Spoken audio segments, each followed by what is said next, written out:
Joining us from Sydney, Peter Harbison, Executive Chairman of the Centre for Asia-Pacific Aviation, or better known as CAPA.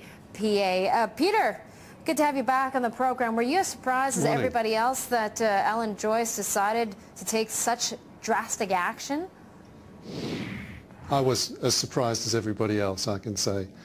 In retrospect, perhaps not so surprised, but at the time, yeah, I think it caught most people off guard.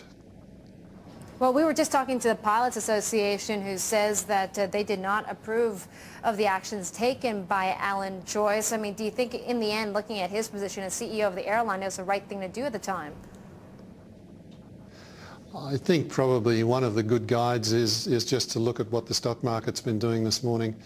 Human beings and investors alike do not like uncertainty, and the big outcome from this is certainty. Some sort of certainty about not having industrial action, about an agreed or at least arbitrated outcome, which will mean that people can book with confidence on Qantas. And that really is what the sort of nuclear attack on Saturday night achieved. So from that point of view, from a corporate point of view, it was very much worthwhile.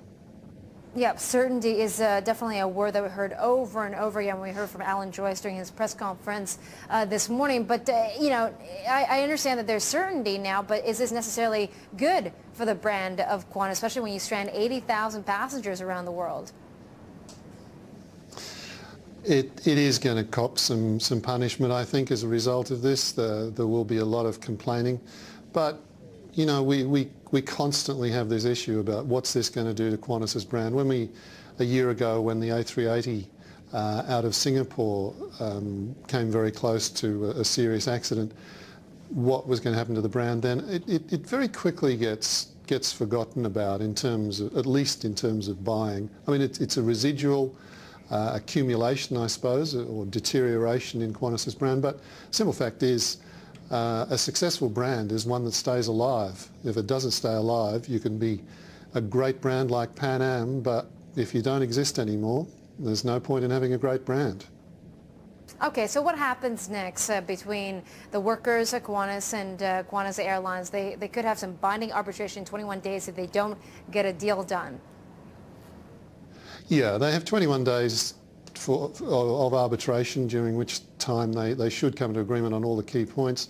If there's anything outstanding at that time, they then can agree to go into further arbitration, or if both parties don't agree, there will be some form of determination externally, which will tie up all of the different loose ends.